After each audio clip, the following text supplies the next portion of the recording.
Hello दोस्तों, आप लोगों का स्वागत है पगला एनिमे चैनल पे। तो आज हम लोग a girl and her God dog के 13 एपिसोड को एक्सप्लेन करेंगे और ये एपिसोड इस सीजन का लास्ट एपिसोड होने वाला है। तो चलिए जानते हैं इस एपिसोड की कहानी को बिना किसी देरी के। और मैं शुरू करने से पहले बता दूं कि एपिसोड के डायरेक्टर ने जो हम लोगों का काटा है वो नेक्स्ट लेवल है। एपिसोड की शुरुआत वहीं से होती है जहाँ से पिछला एपिसोड खत्म हुआ था। इसाको ओतो के साथ कार में बैठी होती है और वो बस यही सोच रही थी कि अगर उसने कभी ओतो से अपने प्यार को कन्फेस ही न किया होता तो आज हालात इस तरह के न हुए होते। इसके बाद इसाको तब के बारे में सोचती है जब वो पहली बार ऊतो से मिली थी और कैसे उसके ग्रैंडफादर ने ऊतो से उसको मिलवाया था उसके केयर टेकर के तौर पे। लेकिन इसाको ने ऊतो को केयर टेकर के तौर पे स्वीकार करने से मना कर दिया था और रहते हुए कहा था कि उसको सिर्फ उसके माता पिता चाहिए। लेकिन ऊतो ने उसे समझाया कि ऊतो उसका सब कुछ बनेगा, उसके पेरेंट्स से लेके उसका अच्छा दोस्त तक। कुछ टाइम बाद हम लोग देखते हैं कि ऊतो इसाको का बर्थडे सेलिब्रेट करता है और अब तक इसाको को ऊतो से प्यार हो चुका था और वो उसको पसंद करने लगी थी।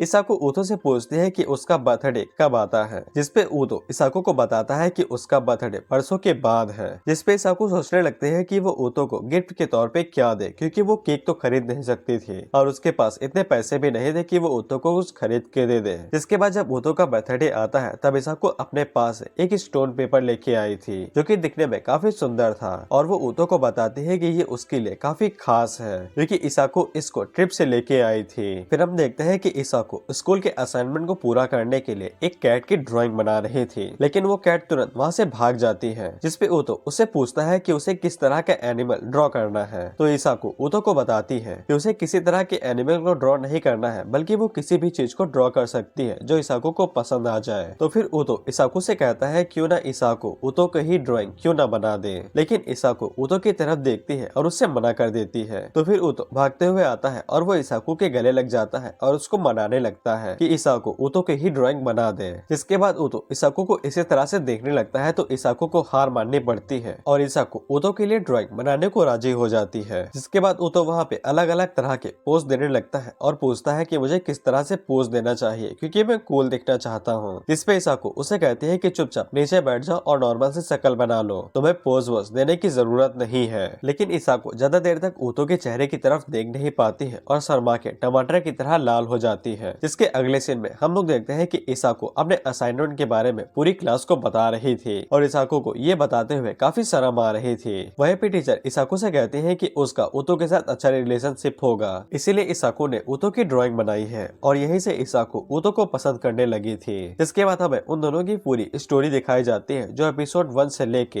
एपिसोड 12 तक चली थी कि कैसे इसाको हाई स्कूल गए, कैसे ऊतो ने उसकी कई बार मदद की और कैसे वो दोनों मिक्यो के साथ मिले और कैसे मिक्यो की वजह से इसाको को पता चला कि वो ऊतो के साथ रहना चाहती है। इससे कोई फर्क नहीं पड़ता है कि इसाको कितना ज्यादा खतरे में है, लेकिन वो हमेशा ऊतो के साथ ही रहना ज्यादा प्रेफर करेगी। कैसे उन दोनों ने पूरे फेस्टिवल के अंदर एक साथ एंजॉय किया था और कैसे इसाको ने ऊतो से अपने प्यार को कन्फेस किया और उसे अपने फीलिंग्स के बारे में बताया और इसाको इन्हीं सब चीजों के बारे में सोचते सोचते अपने घर तक पहुंच जाती है। ऊतो उसके लिए कार का दरवाजा खोलता है और वो इसाको को अपने साथ एक रूम के अंदर लेके जाता है, जहाँ पे पहुंचने के बाद ऊतो अपने कपड़े उतारना शुरू कर देता है, जिससे इसाको को लगने लगता है कि ऊतो उसके ऊपर फिर से कूदने वाला है। लेकिन ऊतो इसाको से कहता है कि मेरे बैग के ऊपर बने हुए टैटू को देखो। इसके बाद ऊतो इसाको को बताता है कि जब ऊतो को ये लायन और पियोनी का टैटू मिला था तब टैटू आर्टिस्ट ने उसे इसकी कहानी के बारे में बताया था कि जो लायन था उसके बालों के अंदर जो कीड़े थे उससे लायन को डर लगता था, लेकिन जो पियोनी के फूल थे उनसे जो पानी गिरता था वो उन कीड़ों को मार देता था।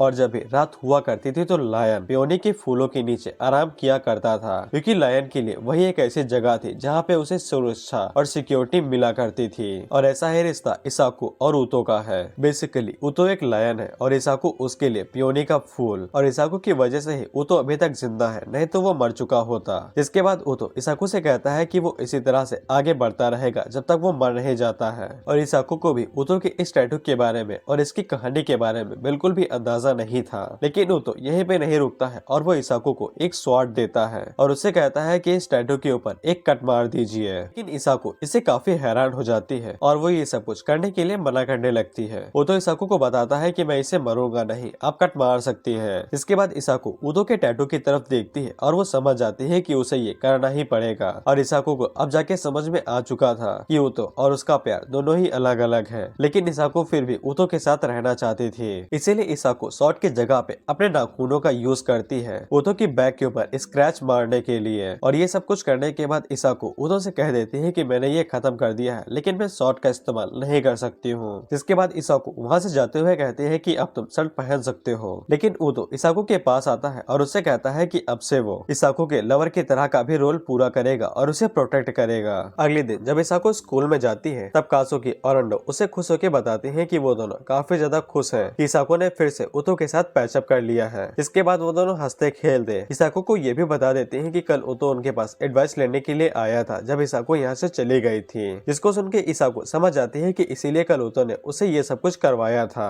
जिसके बाद इसाको उन दोनों को रिस्पेक्ट देते हुए कहती है कि अभी तक उन दोनों ने जो भी चीजें इसाको के लिए की है इसाको उन सभी के लिए काफी ज्यादा आभारी है। लेकिन वो दोनों इसाको को ये सब कुछ करता हुआ देख के और ज्यादा खुश हो जाती है। जिसके बाद वो दोनों इसाको को प्यार करने लगती है और उससे कहती है कि ये चीजें कुछ ज्यादा बड़ी नहीं थी उनके लिए। इसके अगले सीन में हम लोग इसाको और ऊतो को छत के ऊपर देखते हैं जहाँ पे वो दोनों चाय पी रहे थे। चाय पीने के बाद इसाको ऊतो से कहती है कि चाय काफी अच्छी थी। जिसके बाद वहाँ पे हवा चलने लगती है तो इसाको को ठंड लगने लगती है। तो फिर ऊतो इसाको से कहता है क्या हम दोनों को नीचे जाना चाहिए। लेकिन इसाको ऊतो के साथ थोड़ा सा और टाइम स्पेंड करना चाहती थी, इसीलिए वो दोनों छत के ऊपर ही रुक जाते हैं। जिसके बाद ऊतो इसाको को अपना ब्लेजर ऑफर करता है, लेकिन इसाको ऊतो का हाथ पकड़ लेती है और कहती है कि इससे हम दोनों को ही गर्मी मिलेगी। लेकिन इसाको को काफी तेज शर्म आ रही थी ऊतो का हाथ इस तरह से पकड़ने के लिए। लेकिन जब वो शर्माते हुए ऊतो के चेहरे की तरफ देखती है तो ऊतो इसाको को ये सब कुछ करता हुआ देख के काफी शौक हो चुका था। इसके बाद इसाको ऊतो से कहती है कि अगर ऊतो चाहे तो उस चीज को भी कर सकता है। ऊतो इसाको से आखिरी बार पूछता है क्या वो सच में ये करना चाहती है। अगर इसाको ने ऊतो को ये करने दिया तो फिर ऊतो इसके बाद रुकेगा नहीं। जिसपे इसाको अपना सर हाँ में हिलाती है कि वो कर सकता है। जिसके बाद ऊतो आगे बढ़ता है और वो इसाको को किस करता है। लेकिन ऊतो का मन एक किस से नहीं भरा था, इसीलिए वो इसाको को फिर से किस करता है। वहीं पे इसाको अपने मन के अंदर सोचती है कि इससे कोई फर्क नहीं पड़ता है कि फ्यूचर में क्या होने वाला है, लेकिन एक बात पक्की है कि इसाको ऊतो के साथ हमेशा रहना चाहती है, वो भी हमेशा हमेशा के लिए। इसी के साथ ये एपिसोड यहीं पे खत्म होता है और a girl and her guard dog का पहला सीजन यहीं पे एंड होता है और हमेशा की तरह सेकंड सीजन की कोई भी अनाउंसमेंट नहीं है।